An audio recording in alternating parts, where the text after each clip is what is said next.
Azusa marchait avec assurance en direction de son immeuble de bureau. En entrant, plusieurs employés levèrent les yeux vers elle, la reconnaissant immédiatement.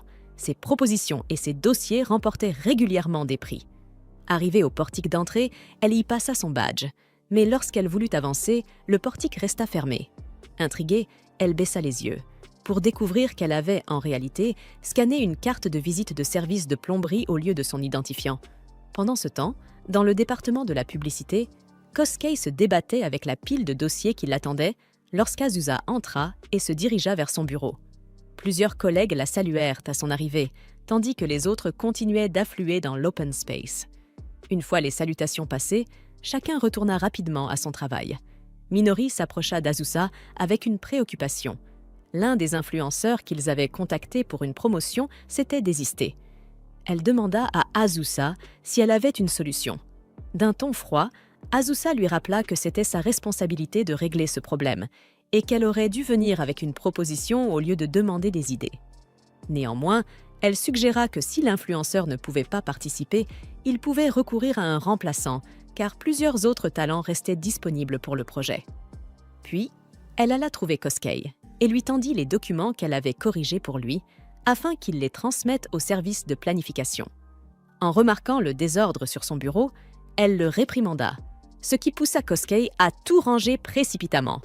Peu après, Azusa fut appelée par leur supérieur, Eiji.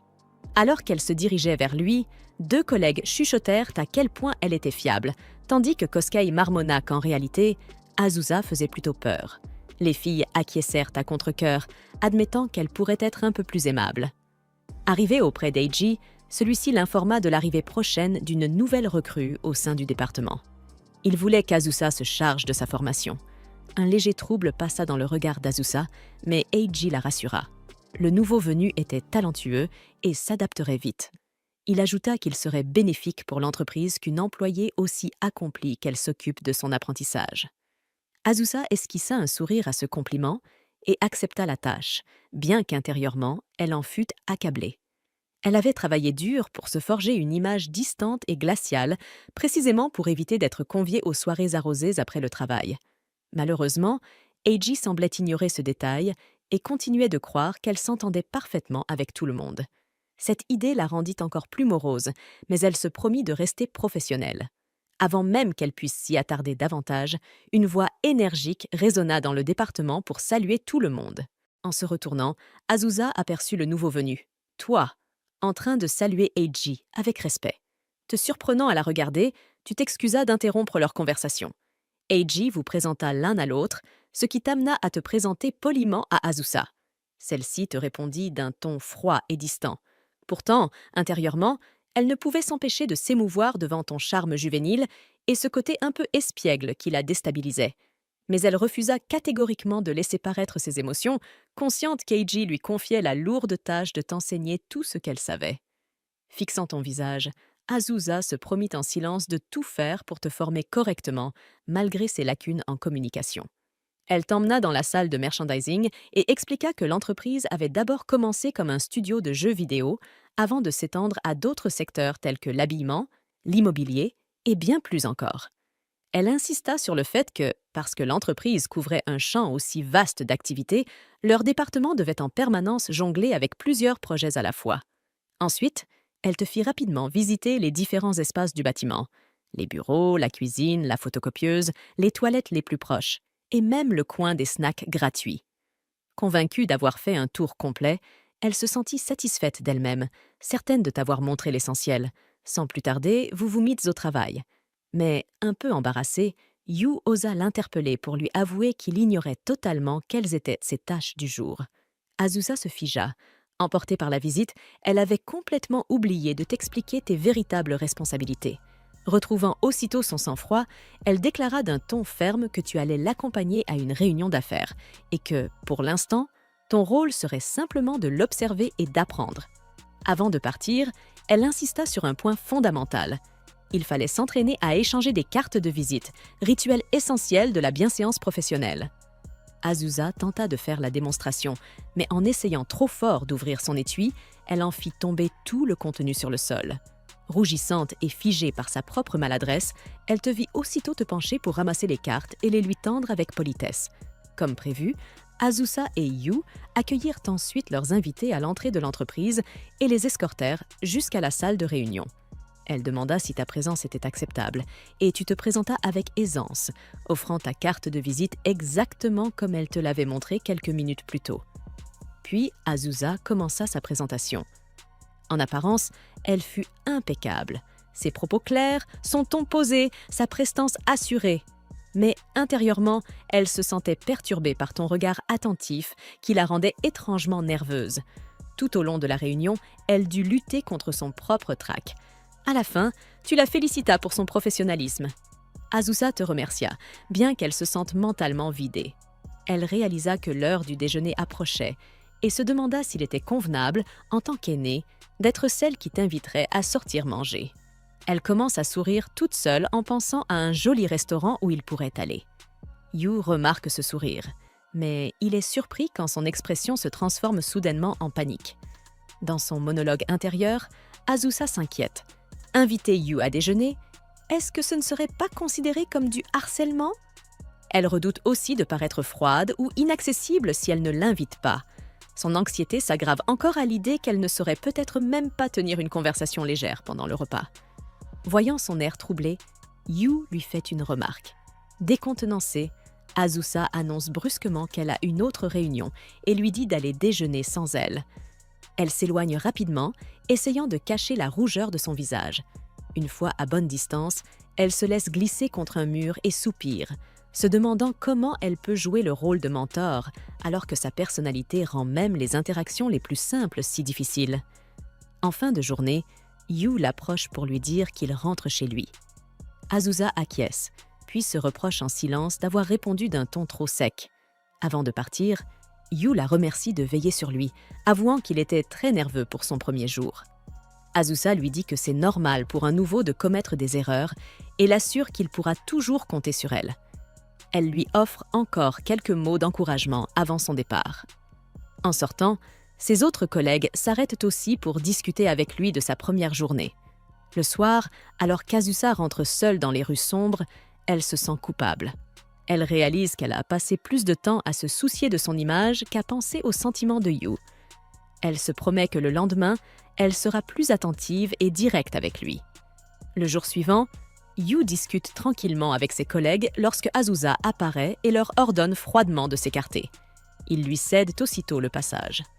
Azusa s'assoit à son bureau, intérieurement fière d'avoir salué tout le monde, normalement, sans se rendre compte qu'elle a en réalité paru intimidante. Plus tard, elle confie à Yu la tâche de rédiger une proposition pour un studio de manga, en lui donnant des échantillons de ses propres travaux comme référence. Alors que Yu se plonge dans la tâche, Azusa se jure qu'aujourd'hui sera le jour où elle l'invitera enfin à déjeuner. Quand Yu lui demande ensuite de relire son travail, elle lui signale plusieurs erreurs et lui dit de corriger ses passages. Avant qu'il ne s'y mette, elle ajoute fermement qu'il devra faire ses révisions après le déjeuner. Azusa décide que c'est le moment parfait pour l'inviter à déjeuner. Mais en se tournant pour le chercher, elle ne le voit pas. Confuse, elle finit par l'apercevoir revenant à son bureau, avec un gobelet de nouilles instantané. Elle le réprimande aussitôt pour avoir mangé quelque chose d'aussi mauvais pour la santé. Mais Yu lui explique qu'il doit faire attention à son budget. Azusa choisit de ne pas insister et détourne le regard, se sentant coupable d'avoir manqué son occasion et d'avoir peut-être été trop dure, surtout qu'elle ignorait sa situation financière. Yu, cependant, remarque la mine abattue de sa supérieure. Dans un petit restaurant, Azusa prend son propre déjeuner tout en se sentant insuffisante dans son rôle de mentor. Elle se souvient de la fois où son propre mentor l'avait emmenée dans ce même lieu, partageant avec elle des paroles d'encouragement et de sagesse autour d'un repas. Ce souvenir ne fait qu'accentuer son sentiment d'échec. La sonnerie de son téléphone la tire de ses pensées. Elle termine rapidement son plat avant de rappeler Ritsu. En chemin vers le bureau, elle discute avec lui des tâches qui restent à accomplir. Ritsu la remercie, puis lui conseille de s'exercer à faire de petites conversations plus souvent. Il évoque aussi le café collaboratif sur lequel ils avaient travaillé auparavant, convaincu que l'établissement les contactera bientôt pour un nouveau projet.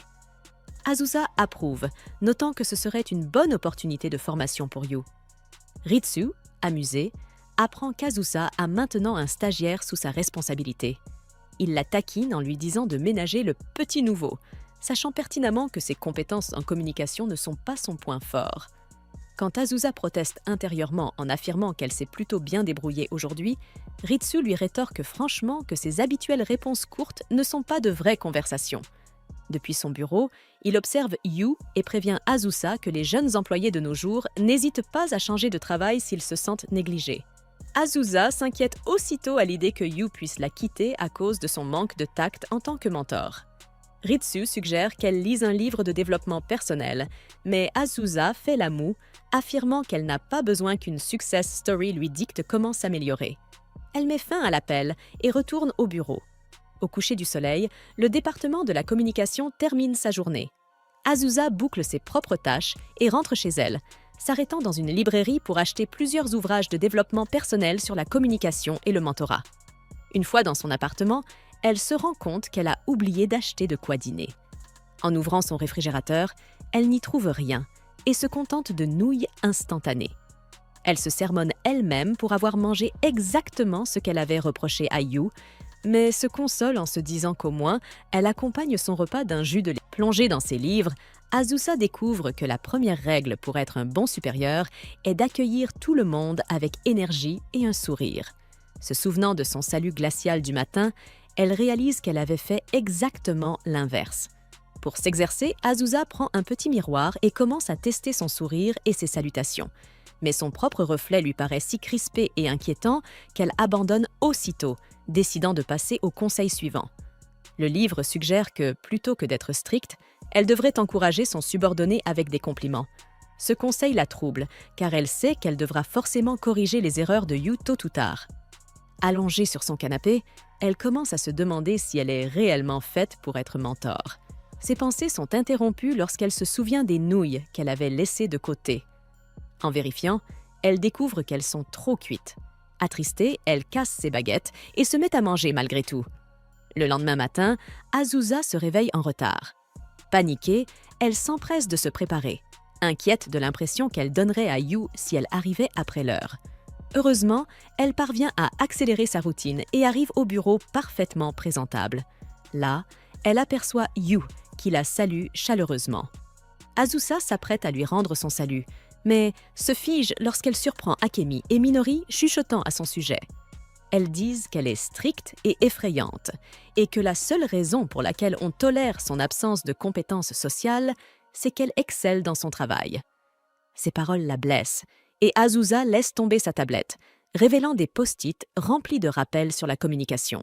Yu les ramasse rapidement et lui tend soigneusement la tablette. En la récupérant, Yu aperçoit l'expression de douleur qu'elle peine à dissimuler. Elle se ressaisit aussitôt et lui lance d'un ton sec qu'il est temps de commencer leur journée. Mais avant qu'elle ne parte, Yu s'avance vers les deux collègues qui avaient bavardé. Avec un sourire tranquille, il leur dit combien il se sent chanceux d'être sous la tutelle d'Azusa, car il a déjà vu son côté attentionné. Akemi et Minori sont déconcertés, comprenant qu'Azusa a entendu leurs propos. Yu revient ensuite vers Azusa et s'excuse d'avoir pris des initiatives. Azusa détourne obstinément le regard, affirmant qu'elle ne le remerciera pas, avant de murmurer discrètement un « merci ». Alors qu'ils se dirigent vers leur département, Azusa essaie maladroitement de lui demander s'il veut déjeuner avec elle. Mais Yu, ne comprenant pas l'allusion, répond simplement qu'il prendra encore des nouilles. Tout le monde dans la salle de réunion écoute attentivement, tandis qu'Azusa présente ses plans pour un futur café de collaboration. L'un de leurs jeux, Racing Girls, organisera un événement de Med Café, où les personnages apparaîtront habillés en soubrette. Pendant ce temps, l'intérieur du café sera entièrement redécoré pour ressembler à la carte du jeu, offrant ainsi une expérience immersive aux visiteurs. Yu observe depuis le côté, admirant à quel point Azusa paraît calme, confiante et professionnelle pendant sa présentation. Une fois la réunion terminée, Azusa et Yu accompagnent leurs invités jusqu'à la sortie du bâtiment. Leurs partenaires se disent ravis du projet, affirmant que la dernière collaboration avait été un grand succès, attirant de nombreux nouveaux fans. Dès que les invités partent, Azusa annonce d'un ton ferme à Yu qu'il participera lui aussi au café collaboratif. Elle lui ordonne d'examiner ses plans de projet et de compléter plusieurs documents en se basant sur son travail précédent. Alors qu'elle se tourne pour rentrer, Azusa se promet en silence que ce jour sera celui où elle invitera enfin Yu à déjeuner. Mais lorsqu'elle scanne sa carte d'identité à la porte, celle-ci est rejetée. Elle s'est trompée de carte. Plus tard, au bureau, Azusa observe Yu en train de jouer à Racing Girls. Yu lève les yeux vers elle et lui demande si elle joue réellement au jeu qu'elle gère. Azusa confirme que oui, expliquant que cela lui permet de mieux comprendre les clients en expérimentant le jeu elle-même. Ce qu'elle ne lui dit pas, c'est qu'elle aime sincèrement jouer. Concentrée sur Yu, elle lui conseille de continuer à s'entraîner avant de finaliser sa propre proposition. Suivant son conseil, Yu lance une course, mais s'écrase presque immédiatement. Décidant de lui montrer l'exemple, Azusa lui demande son téléphone, secrètement soulagée de pouvoir enfin mettre à profit ses talents de joueuse pour guider son collègue. Avant de rejoindre l'entreprise, elle avait été une gameuse passionnée, travaillant même à temps partiel comme testeuse de jeux vidéo à l'université. Encore aujourd'hui, elle préfère le jeu vidéo aux sorties sociales. Prenant le téléphone de Yu, elle lance une course, mais se rend vite compte que c'est plus difficile qu'elle ne le pensait. Elle comprend que la difficulté vient du fait de jouer sur un téléphone plutôt qu'avec une manette, et les commandes inhabituelles la déstabilisent. À force de se pencher et de bouger instinctivement avec les virages, elle ne remarque pas qu'elle se trouve au bord du canapé, jusqu'à ce qu'elle bascule et tombe. Yu et Azusa restent un instant figés, choqués par la chute. Déterminée à sauver sa fierté, elle insiste pour rejouer. Pour alléger la tension, Yu propose qu'ils passent en mode versus afin de s'entraîner ensemble. De retour à leur bureau, Azusa n'arrive toujours pas à se remettre de son embarras. Ils s'étaient affrontés sur un circuit débutant, et au lieu de briller par ses compétences de joueuse, elle s'était encore plus ridiculisée. Elle n'avait réussi qu'à paraître peu fiable, et tandis qu'elle ressassait encore l'incident, ses collègues de bureau commencèrent à faire des plans pour le déjeuner. Azusa réalisa alors que c'était peut-être le moment idéal pour enfin inviter Yu. Elle lui jeta un bref regard, mais les mots refusèrent de franchir ses lèvres. Il paraissait si absorbé par son écran qu'elle se persuada que ce n'était décidément pas le bon moment. Avant même qu'elle ne puisse se décider, un collègue l'appela à l'aide. Azusa se leva aussitôt pour aller l'assister, reléguant ses pensées au second plan. Pendant ce temps, Yu buta sur un problème dans son travail et se retourna pour lui poser une question. Mais sa chaise était vide. L'apercevant un peu plus loin en train d'aider quelqu'un, il attendit patiemment qu'elle revienne. Juste au moment où il allait l'appeler, leur chef d'équipe la convoqua et Azusa s'éloigna sans hésiter après s'être assuré que son collègue pouvait se débrouiller seul. Un collègue assis à proximité invita alors Yu à déjeuner, prétextant vouloir discuter d'un sujet important. En entendant quelques bribes de conversation, Azusa se blâma intérieurement d'avoir laissé passer sa chance encore une fois. Elle tenta de se reconcentrer sur la tâche confiée par leur supérieur, mais ses pensées ne cessaient de revenir vers Yu. À son grand soulagement, Yu finit par refuser l'invitation, expliquant qu'il avait apporté son propre repas. Azusa en éprouva un étrange sentiment de réconfort, même si elle resta distraite durant toute la réunion. De retour à son bureau, elle se promit de l'inviter à déjeuner coûte que coûte, avant de se rappeler qu'il avait déjà mentionné avoir préparé son repas. Elle envisagea alors de lui proposer le déjeuner du lendemain, mais craignit que cela ne paraisse trop direct, voire trop insistant. Alors qu'elle hésitait encore, un bruit de plastique attira son attention. Yu sortait un bol de nouilles instantané de son sac. Azusa fronça les sourcils et Yu lui expliqua, un peu gêné, qu'il essayait d'économiser, mais qu'il mangerait mieux le mois prochain. Ravalant sa timidité, Azusa déclara soudain qu'elle l'invitait à déjeuner. Yu voulut refuser, mais elle se retourna vivement et insista d'un ton ferme. En tant que mentor, c'était son devoir de veiller à sa santé et à son efficacité au travail. N'ayant plus d'arguments, Yu finit par accepter. Assis enfin face à face au restaurant, Azusa afficha un petit sourire satisfait. Elle y était enfin parvenue. Elle l'avait invité à déjeuner. En attendant leur plat, elle se remémora avec tendresse son propre mentor et les leçons qu'elle avait reçues sur la manière de se comporter avec respect et assurance. Absorbée par ses souvenirs, elle ne remarqua pas Yu qui plaçait discrètement une serviette et un verre d'eau devant elle, de simples attentions qu'elle voulait justement lui apprendre. Voyant son air pensif, Yu s'apprêta à lui demander si quelque chose n'allait pas, mais la serveuse arriva pour prendre leur commande. Lorsque les plats furent servis, Azusa resta figée, les yeux écarquillés devant le plat que Yu avait choisi. Yu n'avait commandé qu'une salade. Elle le gronde en posant une généreuse portion de son steak sur sa salade avant qu'il n'ait le temps de protester. Azusa fronce les sourcils, pensant que le déjeuner ne commence pas très bien. Mais quand Yu prend une bouchée, son expression s'éclaire devant la saveur du plat. Il la remercie et admet que c'est son premier vrai repas depuis un certain temps. Sans réfléchir, elle lui demande pourquoi il a un budget si serré et regrette immédiatement sa question, trouvant cela trop personnel. Yu hésite, puis avoue qu'il a acheté un kit de modélisme coûteux et qu'il a décidé de réduire ses repas à cause de cela. À sa surprise, Azusa ne semble pas du tout le juger. Au contraire, elle lui dit calmement qu'il n'y a rien de mal à se faire plaisir avec ce qu'on aime, mais qu'il ne doit pas négliger sa santé dans le processus. Yu hoche la tête, promettant de faire mieux, tandis qu'Azusa se promet en silence d'arrêter de passer des nuits blanches à jouer à de nouveaux jeux. Pour détendre l'atmosphère, Azusa lui propose de refaire des parties du jeu de course afin de renforcer leur proposition. Plus tard dans la nuit, Azusa passe des heures à jouer au jeu de course jusqu'à ce qu'elle obtienne enfin la première place en utilisant les commandes sur mobile. Son estomac grogne de protestation, lui rappelant qu'elle n'a pas encore mangé. En ouvrant son réfrigérateur, elle ne trouve que 2 œufs et pas de nouilles udon. Alors elle se contente de nouilles au curry instantané et d'une boisson aux légumes. En regardant son repas, elle réalise qu'elle n'a aucun droit de faire la leçon à Yu sur les repas équilibrés alors qu'elle fait exactement la même chose. Le lendemain, Azusa se rend au bureau, visiblement plus fatiguée que d'habitude. Elle avait veillé toute la nuit à jouer à Racing Girls. Malgré sa fatigue, elle se sent satisfaite d'elle-même, car maintenant Yu peut lui poser n'importe quelle question sur le jeu et elle pourra répondre avec assurance. Au travail, Azusa observe Yu assis à côté d'elle. Il semble préoccupé par quelque chose, ce qui lui rappelle avec tendresse comment elle était lorsqu'elle était encore débutante. Elle se souvient que le conseil de son mentor était de toujours poser des questions lorsque c'était nécessaire.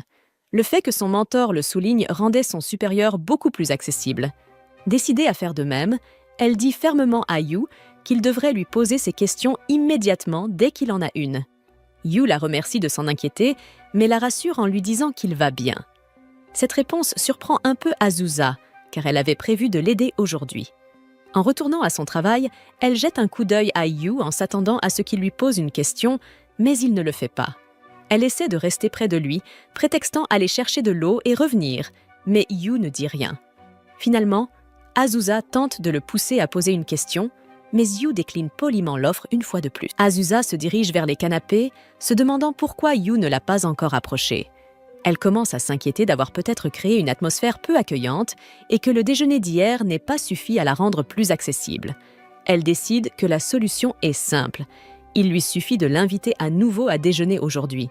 Si elle montre à quel point elle peut être fiable et s'assure qu'il mange correctement, il pourrait se sentir assez à l'aise pour venir la voir en cas de besoin. Avec ce plan en tête, Azusa retourne dans le bureau, déterminée à inviter Yu à déjeuner.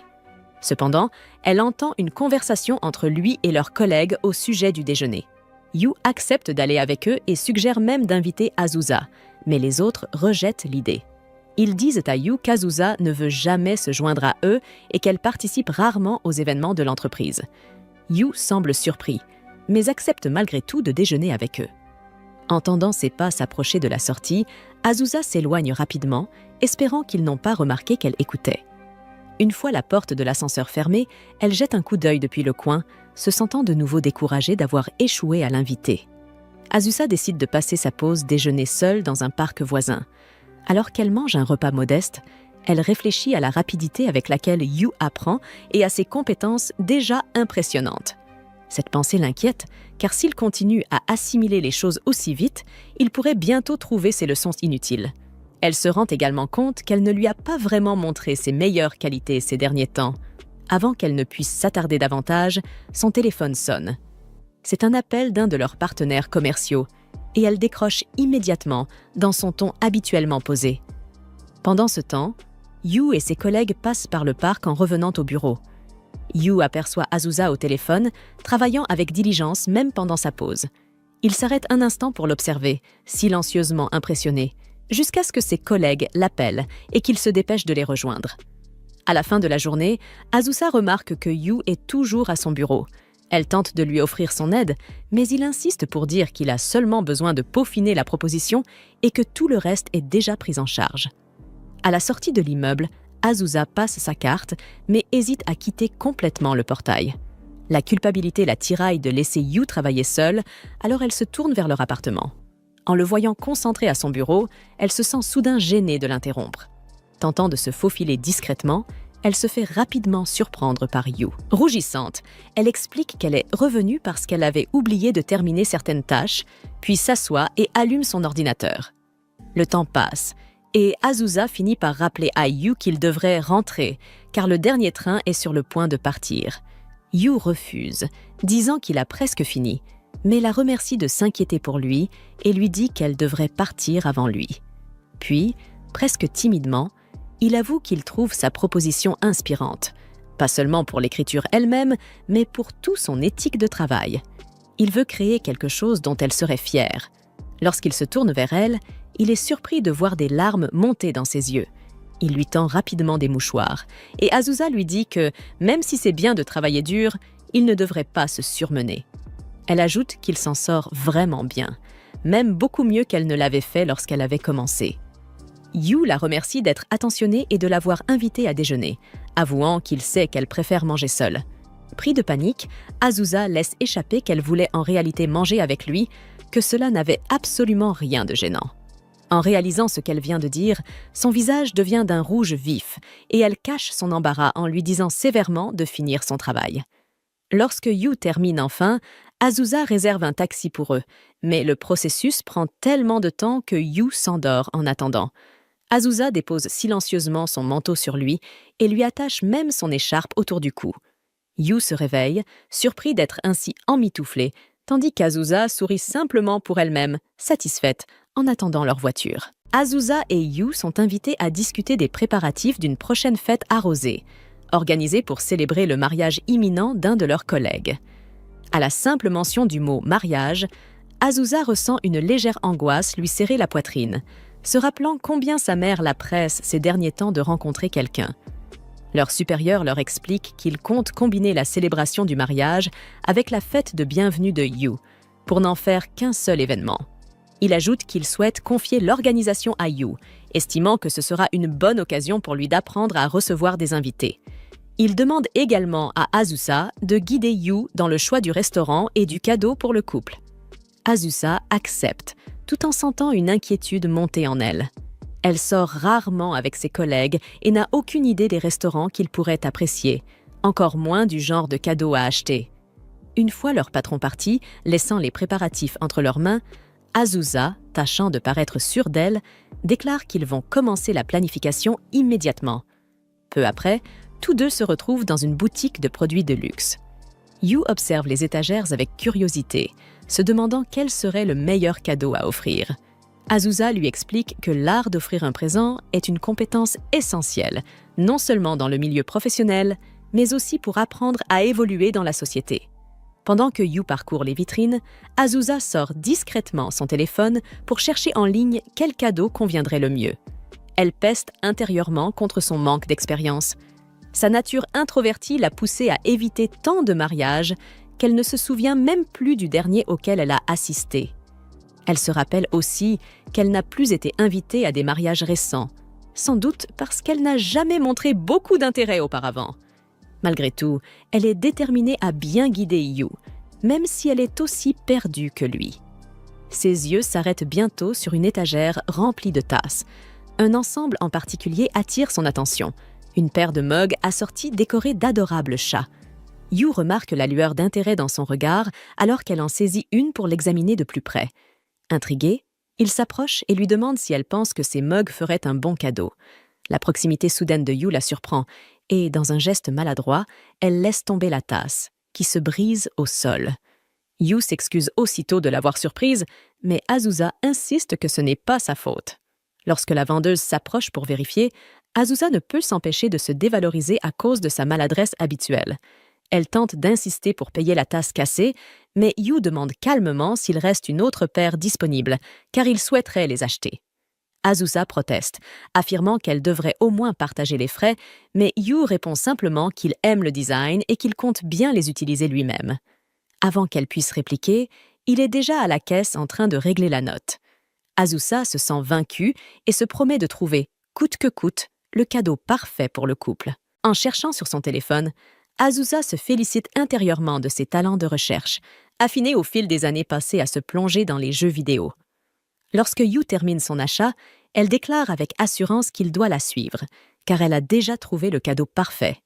Une fois leurs emplettes terminées, ils s'arrêtent dans un café. Yu remercie Azusa pour son excellente idée d'offrir au couple une paire de serviettes, ajoutant qu'il espère qu'ils apprécieront leur douceur. Il lui avoue ensuite qu'il est surpris de la voir boire son café noir. Affichant un air assuré, Azusa explique qu'ajouter quoi que ce soit dans le café en altère le goût originel.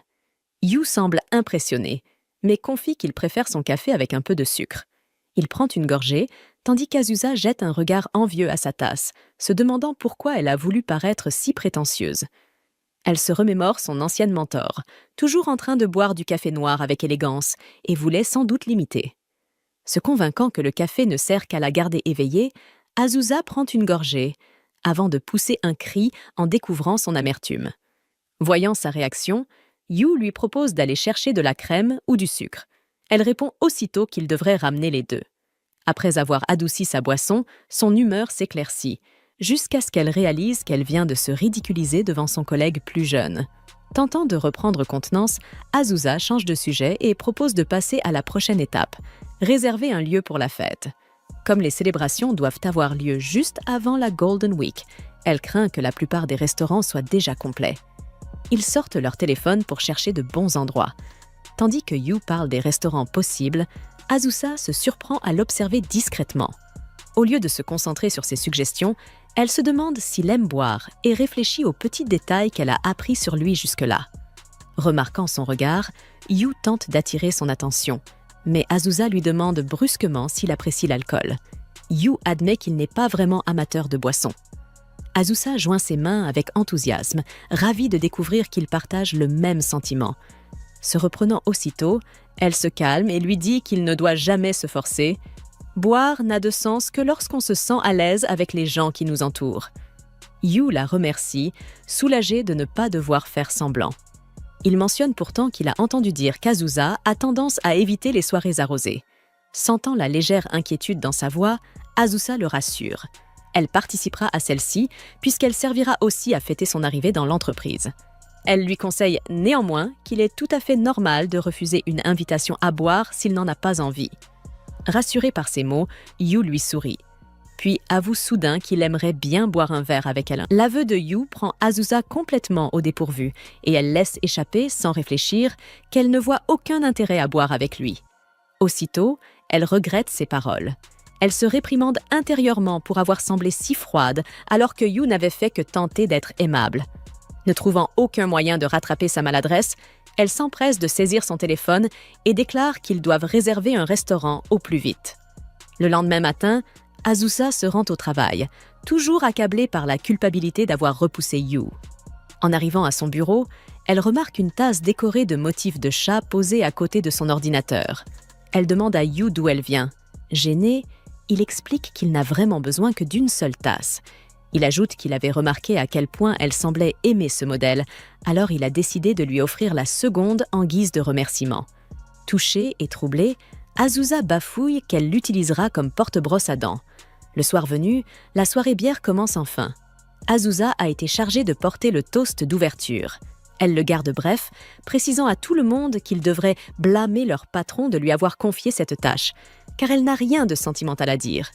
Elle félicite sa collègue pour ses fiançailles et lève son verre pour lancer les festivités. Assise à côté de la fiancée et de leur supérieur, Azusa reçoit des remerciements pour avoir contribué à l'organisation de la fête et surtout pour avoir enfin participé à un événement de l'entreprise. Lorsque son patron lui propose de lui verser un verre, elle décline poliment, préférant lui servir à boire par respect tout en remplissant son propre verre de thé. Son regard se tourne vers Yu, assis à une autre table. Elle s'inquiète discrètement de la manière dont il s'en sort. Soudain, Suven Kuru s'approche de Yu et lui demande comment se passe sa collaboration avec Azusa. Yu jette un coup d'œil vers elle et sourit avant de répondre qu'ils s'entendent plutôt bien. Kuru avoue qu'il était inquiet, car la plupart des nouveaux employés ont tendance à la craindre. Yu répond qu'il est reconnaissant d'être sous sa supervision, car elle le corrige et le soutient chaque fois qu'il en a besoin. Satisfait, Kuru lui tapote l'épaule et l'encourage à se détendre et à profiter de la soirée. Depuis sa table, Azusa observe la scène, le regard soucieux. Finalement, elle se lève et s'avance vers eux. Les deux hommes sursautent lorsqu'elle apparaît soudain derrière eux, attrape le verre de Yu et le vide d'une traite. D'une voix ferme, elle déclare que Yu est son protégé et qu'elle ne peut pas rester là sans vérifier ce qu'on lui fait boire. Amusée de l'avoir enfin sociabilisé, Kuru éclate de rire et lui sert un autre verre. Azusa finit par s'asseoir entre Kuru et Yu, déjà un peu étourdis par l'alcool. Minaret leur propose de la nourriture, et lorsque Kuru tente de verser un autre verre à Yu, Azusa réagit aussitôt. Elle remplit un verre de thé et le lui tend fermement, l'obligeant presque à le boire à la place. Kuru éclate de rire et lui dit qu'elle devrait laisser Yu boire un peu. Gênée, Azusa s'excuse rapidement et se rend aux toilettes. Le temps passe et Yu remarque qu'elle n'est toujours pas revenue. Jetant un œil vers la sortie, il l'aperçoit dehors. Il va la rejoindre et Azusa, essayant d'avoir l'air en forme, finit par admettre qu'elle se sent un peu mal. Elle lui dit qu'elle va rentrer plus tôt et Yu propose d'aller chercher ses affaires. Lorsqu'il revient dans la salle, les autres expriment leur déception en apprenant qu'Azusa s'en va, surtout parce que c'était la première fois qu'elle participait à l'une de leurs soirées. Kuru insiste pour qu'Azusa rentre se reposer, mais exige que Yu reste boire avec eux. Yu tente de se défiler pour lui rapporter ses affaires, mais ses collègues l'en empêchent. C'est alors qu'Azusa réapparaît dans la pièce, le visage fermé. Elle annonce qu'elle vient de recevoir un appel d'un client mécontent du travail de Yu et qu'elle doit en discuter avec lui immédiatement. Yu reste un instant perplexe. Il ne se souvient d'aucune erreur, avant de remarquer le regard discret d'Azusa. Il comprend qu'elle lui tend une porte de sortie. Jouant le jeu, il s'excuse auprès du groupe et quitte rapidement la salle, prétextant des affaires urgentes. Sur le chemin du retour, Azusa s'excuse d'avoir provoqué une telle scène et de l'avoir entraînée dehors si tôt.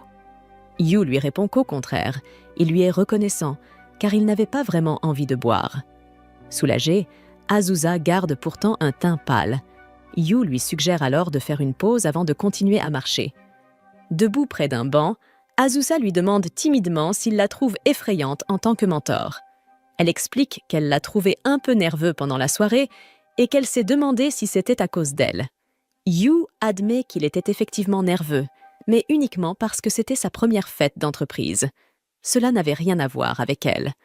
Un court silence s'installe, puis Azusa esquisse un sourire et lui dit doucement que lorsqu'il se sent nerveux, il devrait essayer de respirer lentement. Yu lui rend son sourire et lui dit qu'il ne la trouve pas du tout effrayante. Au contraire, elle a toujours été gentille avec lui. Il se rappelle avec affection de leur toute première rencontre. Ce jour-là, il répétait nerveusement pour son entretien, et Azusa était passée par hasard. Elle lui avait alors conseillé de respirer calmement, de rester posée et de considérer l'entretien comme une occasion de découvrir l'entreprise plutôt que comme une épreuve. Il l'avait remerciée et, depuis ce jour, elle avait éveillé sa curiosité. Soudain, Azusa se lève et commence à marcher devant lui. Pris de court, Yu laisse échapper qu'il aimerait partager un verre avec elle un jour. À sa grande surprise, elle accepte sur un ton malicieux, avouant qu'elle aimerait lui apprendre beaucoup de choses, et en apprendre de lui aussi. L'humeur de Yu s'allège à sa réponse, mais son soulagement se transforme vite en inquiétude lorsqu'il remarque que les pas d'Azusa deviennent hésitants. Avant qu'il n'ait le temps de réagir, elle vacille presque, l'alcool finissant par la rattraper. Le lendemain, Azusa gronde Yu parce qu'il n'a pas pris de douche. Il s'excuse, expliquant qu'après l'avoir accompagné chez elle, il a manqué le dernier train et a dû passer la nuit chez un ami, où il s'est endormi aussitôt. Elle commence à se sentir coupable, jusqu'à ce que ses yeux tombent sur une légère trace de rouge à lèvres sur sa chemise. Tirant immédiatement ses propres conclusions, elle suppose qu'il a passé la nuit chez sa petite amie. Kuru remarque la tâche à son tour et la souligne d'un ton amusé. Avant que Yu ait pu se justifier, Kuru s'éloigne déjà, convaincu que le jeune homme a une relation secrète. Ne pouvant retenir sa curiosité, Azusa exige des explications. Rougissant, Yu affirme que la trace vient d'elle, lorsqu'il l'a aidée à monter dans le taxi la veille au soir. Le visage d'Azusa devient cramoisi. Horrifiée, elle insiste pour qu'il retire sa chemise afin qu'elle puisse lui en acheter une neuve. Mais Yu recule aussitôt, gênée qu'elle tente de le déshabiller en plein bureau. Avant que la situation ne devienne encore plus embarrassante, leur supérieur les interrompt. Il leur demande s'ils peuvent le remplacer pour un déplacement professionnel à Okinawa pendant la Golden Week. Pendant le vol en direction d'Okinawa, Azusa rappelle à Yu qu'ils ont un programme chargé devant eux. Yu lui répond avec un sourire confiant, lui promettant de donner le meilleur de lui-même. Azusa détourne alors le regard vers la mer étincelante en contrebas, fascinée par l'éclat bleu profond des vagues. À leur arrivée, un représentant de l'entreprise les accueille et leur annonce qu'ils partageront une voiture pour se rendre sur le lieu du tournage. Le trajet est animé, rythmé par les discussions enjouées de l'équipe. Au milieu de cette agitation, Yu revoit ses notes, tandis qu'Azusa l'observe silencieusement jusqu'à leur arrivée à destination. La séance photo débute sans accroc. La mannequin, Nashiko, trouve rapidement son rythme, rendant le tournage fluide et agréable. Yu, chargé de filmer les coulisses, demande à Azusa s'ils ont le droit d'enregistrer pendant les pauses. Elle confirme qu'ils ont déjà l'autorisation, mais lui rappelle qu'il doit toujours prévenir les personnes qu'il souhaite filmer. Yu, intriguée, lui demande alors pourquoi elle porte elle aussi un maillot de bain, pensant que seule Nashiko devait en porter un. Avec une certaine fierté, Azusa lui explique qu'il serait impoli de laisser Nashiko être la seule dans cette tenue, et qu'elle a donc décidé d'enfiler un maillot elle aussi, pour que l'atmosphère reste naturelle. Yu, un peu gênée, lui répond que ce n'était pas nécessaire, puisque le mannequinat en maillot fait partie du travail de Nashiko. Mais lorsqu'il voit le visage d'Azusa se troubler sous l'embarras, il se ravise aussitôt et admet qu'il ne connaît rien aux règles de ce genre de séance photo. Soudain, une rafale de vent emporte le chapeau de soleil de Nashiko jusque dans la mer. Sans hésiter, Azusa plonge à sa poursuite et parvient à le récupérer. Tout le monde la regarde, impressionné, tandis qu'elle brandit le chapeau avec un sourire triomphant. De retour sur la plage, elle remet le chapeau à une assistante, qui la remercie chaleureusement. Yu, inquiet, lui tend une serviette, mais Azusa refuse, préférant se laisser sécher naturellement. Avec une pointe d'orgueil, elle déclare que finalement, c'était une excellente idée d'avoir mis un maillot de bain. Yu rit doucement et lui dit qu'il en portera un aussi, la prochaine fois qu'ils tourneront ce type de séance. Réalisant soudain à quel point elle a pu paraître enthousiaste, Azusa devient un peu mal à l'aise. À ce moment-là, un membre de l'équipe s'approche d'elle pour la féliciter, la couvrant de compliments sur sa silhouette. Mais lorsqu'il tend la main pour effleurer son bras, quelque chose s'agite en Yu. Il émet un petit son pour interrompre la scène. Aussitôt, tous les regards se tournent vers lui. Yu, nerveux, improvise. Il annonce que Nashiko est en pause et qu'il doit aller vérifier si tout va bien. Le membre de l'équipe s'excuse précipitamment et s'éloigne, prétextant qu'il doit aussi aller acheter des rafraîchissements pour tout le monde. Dans un geste de remerciement, Azusa tapote légèrement le bras de Yu pour le remercier d'avoir interrompu cet homme. Tous deux se dirigent ensuite vers l'endroit où Nashiko se repose, même si Yu ne peut s'empêcher de ressentir un léger malaise. La séance photo continue dans divers lieux. Yu s'implique pleinement, filmant tout, aidant l'équipe dès qu'on a besoin de lui. Azusa, toujours à proximité, veille à ce qu'il s'intègre bien et collabore sans problème avec le reste du groupe. À la fin de la journée, Yu est complètement épuisé. Alors qu'il se repose, Azusa pose une bouteille d'eau fraîche contre sa joue pour le rafraîchir et la lui tend, inquiète qu'il soit déshydraté. Il boit de longues gorgées tandis qu'Azusa l'observe avec tendresse, le félicitant pour son travail acharné.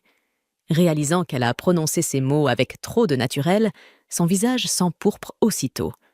Pour cacher sa gêne, elle lui dit de finir la bouteille avant de s'éloigner brusquement. Le soir venu, l'équipe célèbre cette première journée de tournage réussie.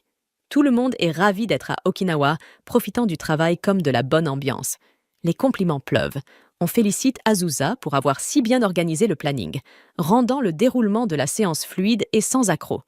On remercie également Yu pour son aide précieuse. Soudain, la scène s'anime. Des artistes sifflent pour attirer l'attention, et la musique traditionnelle emplit l'air. Les danseurs invitent tout le monde à les rejoindre. Les hommes doivent faire le mouvement de la pierre, tandis que les femmes font celui du papier. L'équipe, enjouée, décide de participer et pousse Yu et Azusa à danser eux aussi. Azusa hésite, nerveuse, trop timide pour avouer qu'elle ne sait pas danser. Yu l'encourage aussitôt et se met à danser au rythme de la musique, maladroitement, complètement à contretemps, mais avec enthousiasme. Voyant cela, Azusa se sent coupable d'être restée en retrait alors que son cadet ose se lancer sans honte. Elle respire profondément et finit par le rejoindre. Le visage de Yu s'illumine en la voyant danser à ses côtés. Peu à peu, toute l'équipe se laisse entraîner par la musique. Même Azusa, oubliant sa timidité, sourit largement en dansant avec tout le monde. Yu ne peut s'empêcher de remarquer à quel point elle est belle lorsqu'elle lui adresse ce sourire. Plus tard, de retour à l'hôtel, Yu s'écroule sur son lit, troublé par ce qu'il ressent pour Azusa. Soudain, la sonnette retentit. Lorsqu'il ouvre la porte, il la trouve debout devant lui. Azusa lui tend quelques crèmes en lui faisant remarquer qu'il est gravement brûlé par le soleil. Yu baisse les yeux et constate en effet qu'il a oublié d'appliquer de la crème solaire. Azusa le réprimande gentiment. Puisqu'ils font la promotion d'une marque de crème solaire, il doit donner l'exemple et prouver qu'il l'utilise réellement. Le visage de Yu se fane légèrement, mais Azusa adoucit aussitôt sa voix pour lui expliquer que les rayons du soleil à Okinawa sont particulièrement forts, peu importe la saison. Reconnaissant sa tentative de le réconforter, Yu esquisse un sourire et lui promet d'appliquer de la crème solaire dès le lendemain. Le jour suivant, la séance photo se déroule dans un vaste champ. Toute l'équipe est de bonne humeur. Tout semble indiquer que la journée s'annonce aussi réussie que la précédente.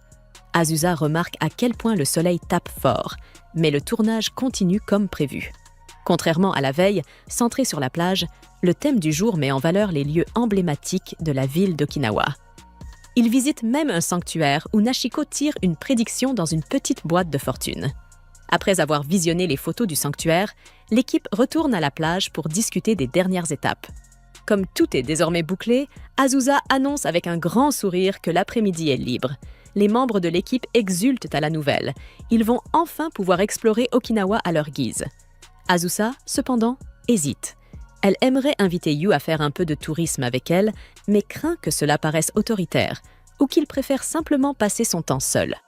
De son côté, Yu se demande ce qu'Azusa compte faire. C'est alors qu'un membre de l'équipe propose soudainement qu'ils partent tous ensemble visiter la ville. La suggestion surprend à la fois Yu et Azusa, tandis que les autres acceptent avec enthousiasme. Tous les regards se tournent vers eux, attendant leur réponse. Azusa panique intérieurement. Après avoir passé la journée à interagir avec tout le monde, elle se sent épuisée et doute de pouvoir tenir encore plusieurs heures à ce rythme.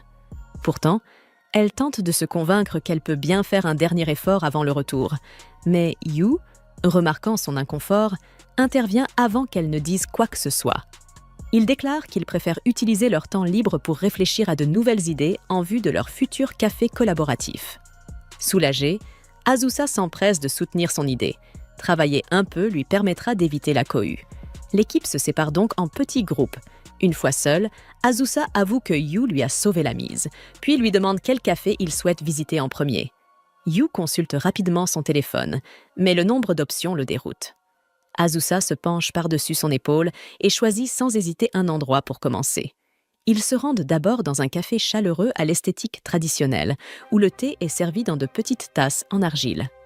Azusa savoure l'ambiance apaisante pendant que Yu cherche déjà d'autres lieux à visiter. Leur prochaine halte est un café réputé pour ses parfaits.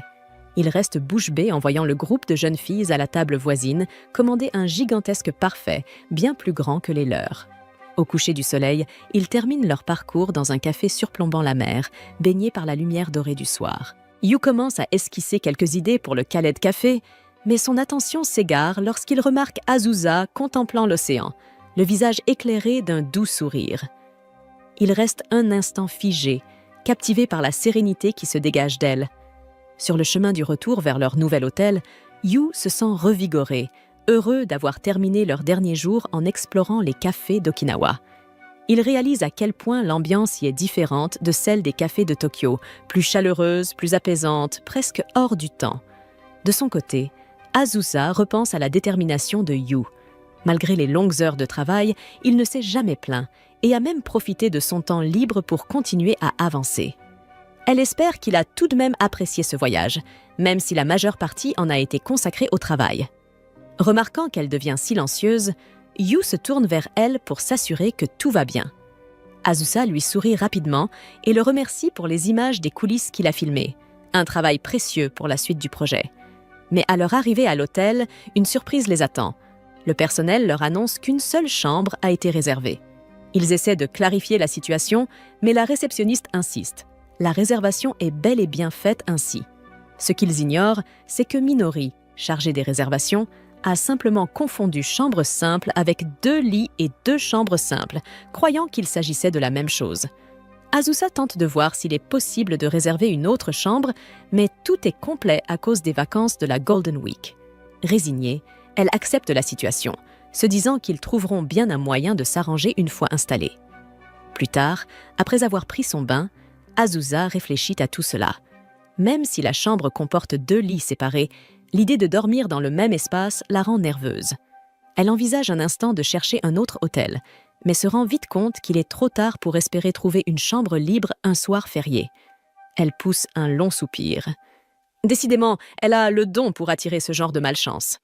Elle se souvient d'un précédent voyage professionnel où elle avait dû partager une chambre avec son mentor, Kenzaki. Elle avait été tout aussi tendue à l'époque, mais Kenzaki avait réussi à détendre l'atmosphère en commandant des parts de gâteau, notées ensuite sur la note de frais de l'entreprise comme compensation pour erreur de réservation. Songeant à ce souvenir, Azusa se demande ce qu'elle pourrait faire pour rendre la situation plus confortable pour Yu. En sortant de la salle de bain, elle constate que Yu n'est plus dans le salon. Il est en train de ranger quelques affaires dans son sac. Lorsqu'elle lui demande où il va, Yu lui explique qu'il compte passer la soirée dans un manga café tout près, afin de lui laisser la chambre pour elle seule. Mais alors qu'il s'apprête à sortir, Azusa le retient doucement par le bras. Elle lui assure que ce genre d'erreur arrive et qu'elle n'a aucun problème à partager la chambre avec lui. Elle ajoute, un peu gênée, que cela lui est déjà arrivé auparavant. Yu reste hésitant, encore mal à l'aise à l'idée. Azusa finit par lui raconter qu'elle avait déjà partagé une chambre avec son mentor, une personne qu'elle admirait beaucoup et que tout s'était très bien passé. Elle avoue même qu'ils avaient passé un bon moment, avant de préciser que Yu n'a pas besoin de se forcer à faire de même. Elle veut juste qu'il soit à l'aise. Quelques jours plus tard, le bulletin météo annonce de fortes pluies et un typhon sur la ville, conseillant à tout le monde de rester chez soi. Mais malgré cet avertissement, Azusa sait qu'elle doit tout de même se rendre au bureau, ayant plusieurs choses à régler. En chemin, elle pense soudain à Yu, son élève. En tant que mentor, elle se dit qu'elle ne peut pas se relâcher. Elle doit donner l'exemple et veiller à ce que Yu rentre tôt du travail. Un instant, elle se surprend à rêvasser au voyage qu'ils ont partagé, avant de se ressaisir et de reprendre contenance. Elle s'équipe soigneusement pour affronter la pluie. Bottes imperméables, serviettes dans le sac, mais, ironie du sort, elle oublie son parapluie en quittant la maison. Arrivée au bureau, elle est étonnée d'y trouver Yu déjà présent, et surtout de réaliser qu'ils sont seuls, tous les deux. Mal à l'aise mais professionnelle, elle l'exhorte à travailler vite afin qu'il puisse partir plus tôt avant que la tempête ne s'aggrave. Pourtant, Azusa ne peut s'empêcher de se sentir nerveuse. Le silence, le bureau vide, la présence de Yu juste à côté d'elle, tout cela la trouble plus qu'elle ne veut l'admettre. Elle tente de se raisonner, se rappelant qu'ils ont déjà passé une nuit dans la même chambre, mais elle se dit aussitôt que cela aurait pu être évité. La pluie redouble de violence et ils doivent bientôt se rendre à une réunion. Azusa, bien équipée, remarque que Yu, lui, n'a pas de chaussures étanches. Elle le réprimande gentiment, lui conseillant de mieux se préparer à l'avenir. Mais une fois dans le hall, elle réalise son erreur. Elle a oublié son parapluie à la maison. Elle se sent ridicule d'avoir fait la morale à Yu, alors qu'elle-même n'a rien prévu. C'est alors que Yu sort un parapluie de son sac et le lui tend calmement. Azusa, gênée, essaie de refuser, mais Yu en sort un deuxième, plus petit, en précisant qu'il en garde toujours 2 au cas où. Azusa se sent encore plus idiote et un peu attendrie par sa prévoyance. Dehors, il lutte contre la pluie battante. Azusa, protégée sous le grand parapluie, remarque que Yu se fait tremper sous le petit. Touchée, elle s'avance pour le couvrir avec le sien, mais il refuse, préférant continuer sous son parapluie minuscule. Exaspérée, Azusa insiste. « Tu ne peux pas arriver trempée à la réunion !» Elle tend le grand parapluie vers lui, mais Yu s'approche doucement, prend la poignée et le partage avec elle. Leurs mains se frôlent, leurs doigts se touchent, et Azusa sent sa peau brûler sous le contact. Rougissante, elle baisse les yeux, tandis qu'ils marchent côte à côte sous la pluie, unis sous le même parapluie, leurs pas se mêlant au rythme des gouttes battantes. Sous le parapluie, Azusa sent la chaleur du corps de Yu contre le sien, et c'est à cet instant seulement qu'elle réalise à quel point il est grand. Peu après, ils arrivent à la réunion et présentent aux clients leurs différents produits. Yu prend naturellement la parole pour exposer leur projet, et Azusa reste bouche bée devant sa prestance. En le voyant si confiant et compétent, elle ne peut s'empêcher d'être impressionnée, mais aussi un peu frustrée, se trouvant bien médiocre en tant que supérieure. Elle se promet alors de le renvoyer tôt chez lui, au moins pour se rattraper un peu. De retour au bureau, elle s'empresse de le sécher avec sa serviette. Yu, amusé et ravi, se laisse faire, tandis qu'Azusa ne peut s'empêcher de le comparer à son chat resté chez ses parents, docile et attendrissant. Un peu plus tard, Yu retire sa veste et la suspend maladroitement à sa chaise. Azusa remarque tout de suite que la veste est mal accrochée. Elle la prend pour la remettre correctement, mais en la tenant, elle est frappée par sa taille, bien plus grande que la sienne. Par curiosité, elle la passe sur ses épaules, un sourire gêné aux lèvres, et se met à jouer un instant avec le vêtement. C'est à ce moment-là que Yu revient avec 2 cafés et la surprend en pleine action. Azusa, prise sur le fait, pousse un petit cri de honte, les joues écarlates. Mais avant qu'elle puisse dire un mot, un coup de tonnerre retentit violemment, faisant sursauter la jeune femme. Paniquée, elle s'éloigne aussitôt de la fenêtre. Voyant à quel point elle est terrorisée, Yu lui propose calmement de jouer à un jeu de mots pour détourner son attention. Peu à peu, la tension s'apaise, et Azusa rit timidement jusqu'à ce que l'orage se calme enfin. Ils reprennent le travail, et lorsque la nuit commence à tomber, Azusa dit à Yu de rentrer chez lui. Il lui demande si elle compte rester, et elle lui répond que oui.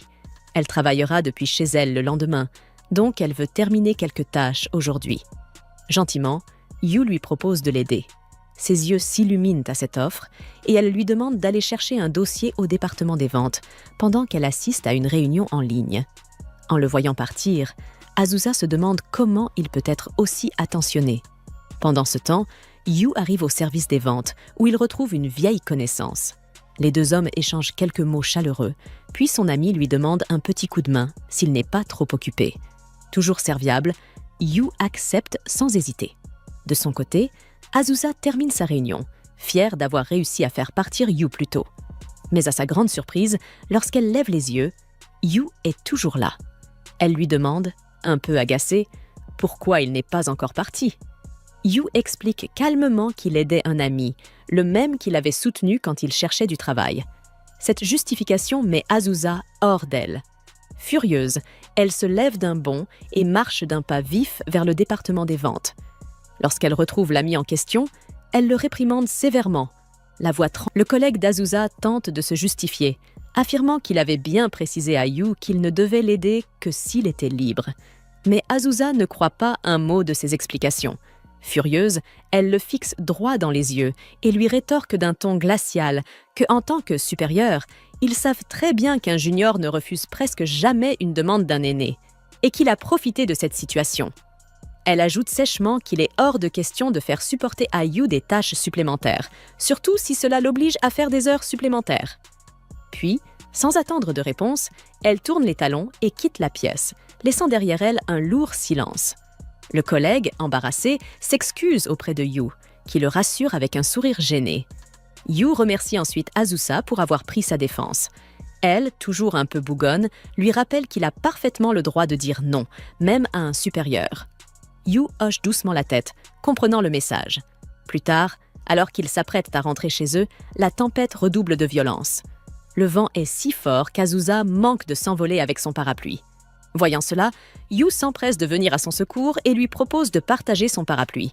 D'un ton calme mais assuré, il lui dit « Même si je suis ton junior, je reste un homme. Laisse-moi au moins te protéger du vent. » Azusa, touchée par ces paroles, accepte. Ils avancent côte à côte, luttant contre la pluie battante et le vent furieux, serrés sous le même parapluie. Azusa ne peut s'empêcher de rougir en voyant la détermination de Yu, son visage concentré, son corps tendu pour la protéger. Soudain, une rafale plus violente manque de les déséquilibrer et Yu penche involontairement vers elle. Azusa, paniquée, lui dit de se pencher de l'autre côté pour ne pas être mouillée, mais Yu réplique avec un léger sourire.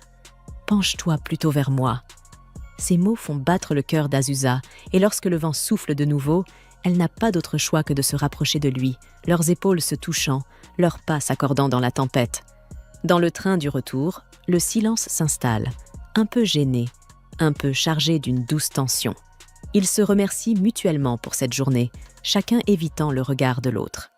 Au moment de descendre, Yu tend son parapluie à Azusa. « Prends-le, il pleut encore fort. » Azusa, touchée, accepte et lui tend sa serviette en échange, pour qu'il puisse se sécher une fois chez lui. Plus tard, de retour à la maison, Azusa pose le parapluie de Yu à côté du sien dans l'entrée. Elle reste un instant immobile, le cœur battant, réalisant doucement qu'elle commence à éprouver des sentiments pour lui. De son côté, Yu, assis chez lui, essuie ses cheveux avec la serviette d'Azusa, un sourire discret aux lèvres, ressentant, lui aussi, quelque chose de nouveau et d'inattendu. Quelques jours plus tard, Azusa prévoyait d'inviter Yu à boire un verre, en se demandant comment elle pourrait bien le séduire subtilement. Mais au moment où elle allait passer à l'action, elle le surprit en train de discuter avec une autre fille. Intriguée, Azusa se demanda qui elle pouvait bien être et supposa qu'il s'agissait sans doute d'une nouvelle recrue. Soudain, la jeune fille invita Yu à un festival de feux d'artifice, et même si Azusa ressentit une petite pointe de jalousie, elle se réjouit que son collègue fasse connaissance avec d'autres nouveaux employés. Cependant, lorsque plusieurs collègues plus âgés surgirent à leur tour, annonçant qu'ils voulaient se joindre à eux, Azusa fulmina intérieurement. Des seniors comme eux ne feraient qu'embarrasser les nouveaux. Alors, d'un pas décidé, elle s'avança et déclara qu'elle aussi souhaitait venir. En entendant cela, les collègues plus âgés prirent peur et annulèrent aussitôt leur idée de participer, laissant ainsi Azusa victorieuse. Mais elle se tourna ensuite vers les deux jeunes et leur dit qu'elle plaisantait, qu'ils devraient en profiter entre juniors, sans les aînés pour les gêner. À sa grande surprise, Yu et la jeune fille insistèrent pour qu'elle les accompagne. La nouvelle se présenta alors. Elle s'appelait Mio, une autre recrue venue d'un autre département. Mio expliqua qu'en réalité, le plan consistait à rassembler tous les nouveaux employés de l'entreprise pour une sortie entre collègues. Elle montra même à Azusa la réservation qu'elle avait faite pour le meilleur emplacement du festival, ce qui impressionna beaucoup la jeune femme. Azusa pensa néanmoins qu'il serait plus judicieux de les laisser entre eux, de peur de gâcher leur ambiance. Mais Mio insista encore, avouant qu'elle avait depuis longtemps envie de parler et de passer du temps avec Azusa.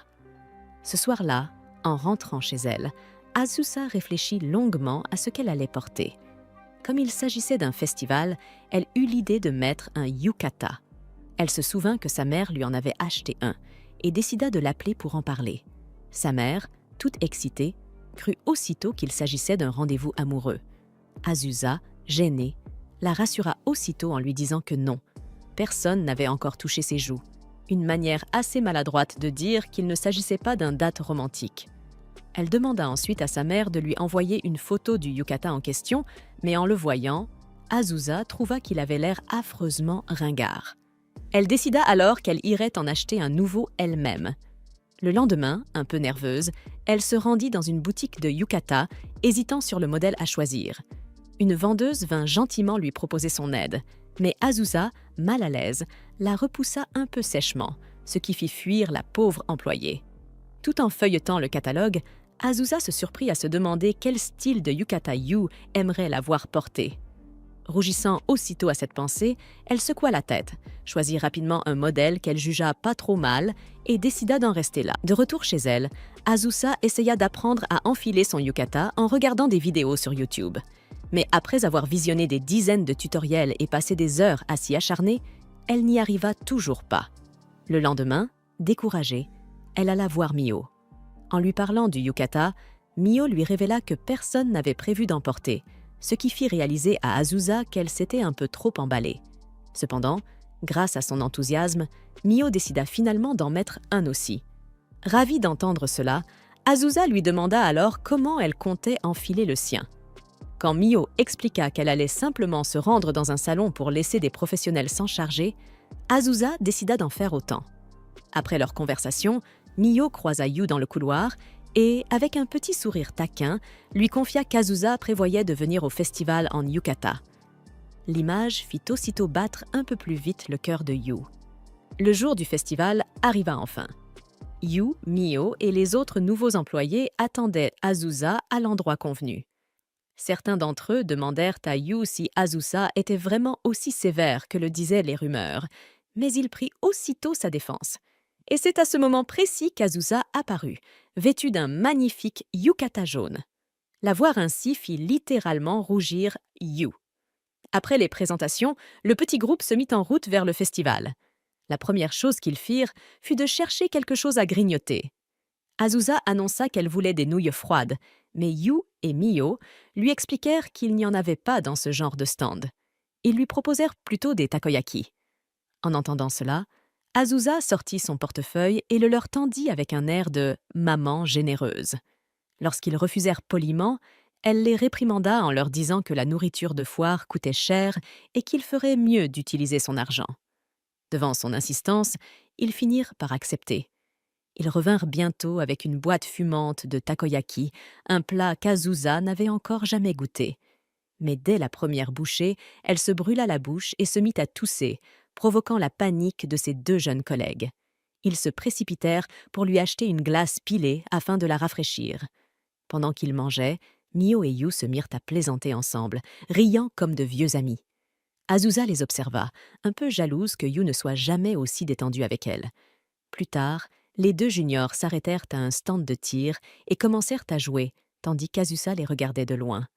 En les observant ainsi, elle vit deux personnes sincères, chaleureuses et gentilles, deux qualités qu'elle avait du mal à reconnaître en elle-même. Azusa se mit à marcher sans but précis, se demandant pourquoi elle était venue ici en premier lieu.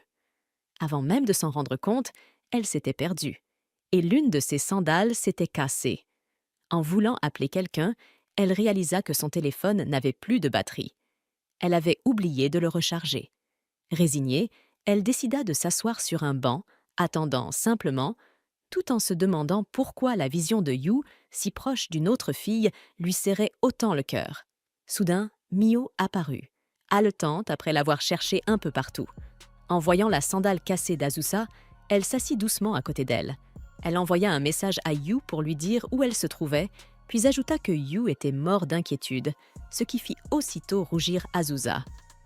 Azusa s'excusa d'avoir gâché la journée de Mio et des autres, mais Mio lui répondit avec un sourire doux que ce n'était rien, qu'elle était au contraire ravie d'avoir enfin pu la rencontrer.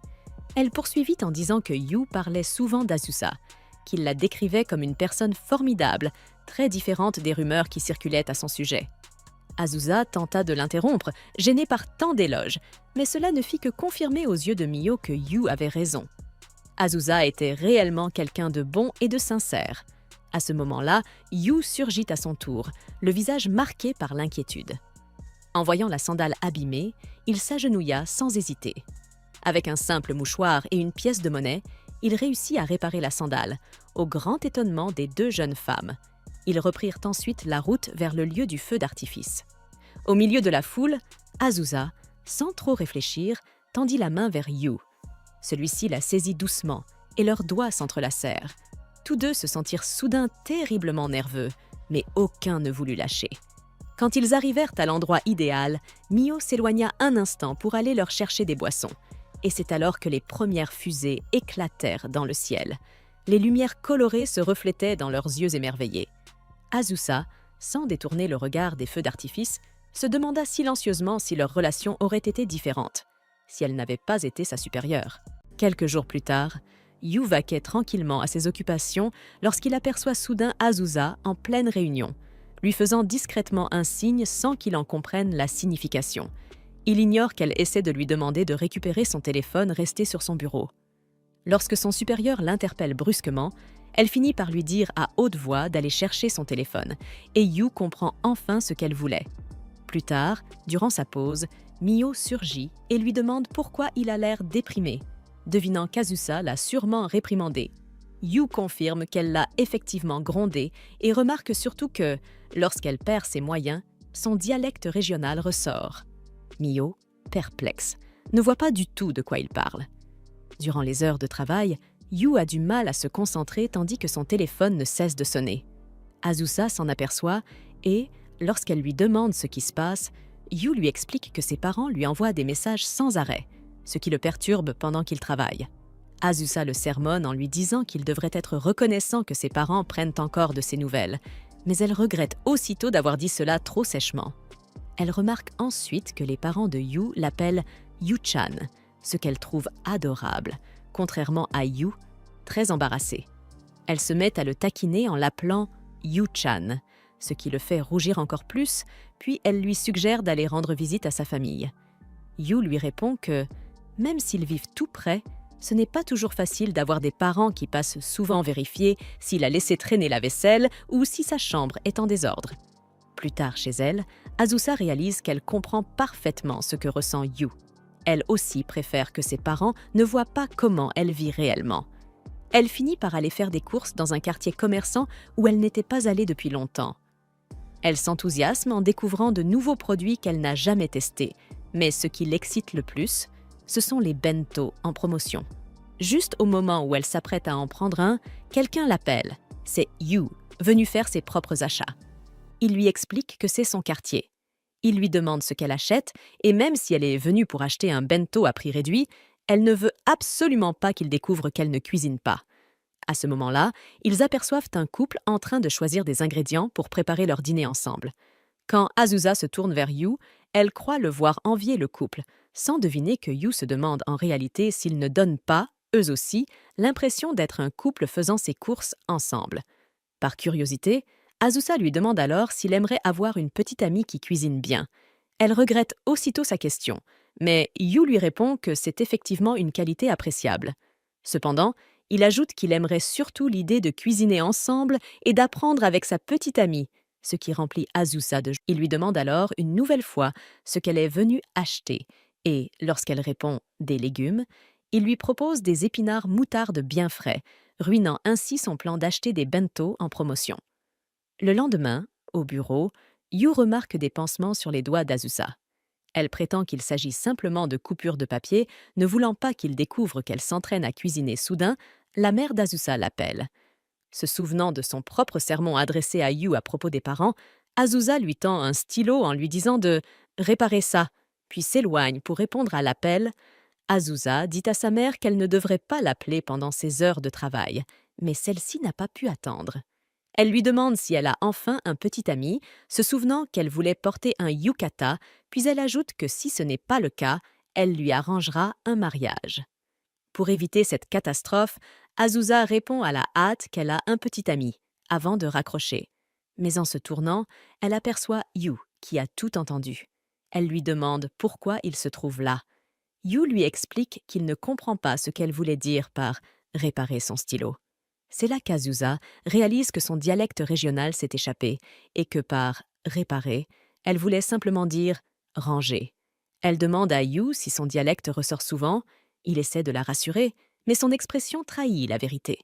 Alors Azusa lui dit de ne pas hésiter à lui demander des explications si jamais son dialecte ressort à nouveau. En s'éloignant, Yu ne peut penser qu'à une chose. Azusa a un petit ami. Cette idée le rend jaloux malgré lui. À ce moment-là, sa mère rappelle, lui disant qu'elle se trouve devant son appartement et qu'elle veut dîner avec elle, et avec son petit ami, afin de rencontrer son futur gendre. Voyant la panique sur le visage d'Azusa, Yu lui demande ce qui se passe. Elle lui explique la situation. Sa mère est chez elle et veut rencontrer son petit ami. Yu la félicite. Mais Azusa admet timidement qu'elle n'a en réalité aucun petit ami. Yu se sent soulagée et coupable de l'être. Profitant de l'occasion, il lui propose alors de jouer le rôle de son petit ami. Une fois la journée de travail terminée, ils se préparent ensemble, apprenant à mieux se connaître. Quand Azusa lui dit que son passe-temps est de jouer aux jeux vidéo, Yu répond qu'il adore ça lui aussi, et ils se découvrent une passion commune pour des jeux comme Final Fantasy. Ils se rendent ensuite au restaurant, et lorsque la mère d'Azusa arrive, Yu est stupéfait. Elle paraît si jeune qu'il croit un instant qu'il s'agit de la sœur d'Azusa. Yu se présente comme le petit ami d'Azusa, et la mère, ravie, est enchantée de enfin le rencontrer. Après 1 heure de discussion, elle demande à Yu ce qu'il aime chez sa fille Azusa devient toute rouge, consciente que Yu ne pourra évidemment pas répondre à une telle question. Mais avant qu'il ne dise quoi que ce soit, le téléphone d'Azusa sonne. Elle s'éloigne pour répondre, laissant Yu seul avec sa mère. La mère commence à lui parler davantage d'Azusa. Elle lui raconte qu'enfant déjà, Azusa était timide, maladroite, mais qu'elle faisait toujours ce qu'il fallait pour le bien des autres, même si cela lui attirait parfois la colère ou l'incompréhension des gens, ce que Yu connaît parfaitement. La mère demande alors à Yu de ne jamais détester Azusa pour cela. Il lui répond aussitôt qu'il ne pourrait jamais haïr sa senpai, car il a vu de ses propres yeux la gentillesse qu'elle cache sous son apparence stricte. Sans qu'il ne s'en rende compte, Azusa a tout entendu. Lorsque le moment arrive d'attendre le taxi de la mère, celle-ci révèle à Yu qu'elle sait très bien qu'ils ne sortent pas ensemble, puisqu'il a laissé échapper un « senpai » en parlant d'Azusa. Mais elle lui dit aussi qu'elle est heureuse que sa fille ait quelqu'un comme lui à ses côtés. Le taxi arrive. Avant de monter, la mère dit quelque chose à Yu, mais Azusa ne l'entend pas. Elle est trop loin. Le lendemain, Azusa invite Yu à déjeuner pour le remercier de son aide. Quand son plat arrive, des tomates accompagnent son repas. Elle dit qu'elle ne peut pas les couper. Yu lui demande alors si elle veut bien lui donner les tomates. Elle lui demande pourquoi, et il lui explique qu'il sait que dans son dialecte, couper signifie manger. Il a donc compris qu'elle ne voulait pas les manger, qu'elle n'aime tout simplement pas ça. Azusa devient écarlate en réalisant que Yu apprend son dialecte pour elle. Elle lui demande ensuite ce que sa mère lui a dit avant de monter dans le taxi. Yu se rappelle très bien. La mère lui avait confié qu'Azusa lui faisait vraiment confiance. Preuve en est qu'elle laisse ressortir son dialecte devant lui. Mais Yu refuse de lui révéler cette confidence. Il lui dit simplement qu'il gardera cela secret.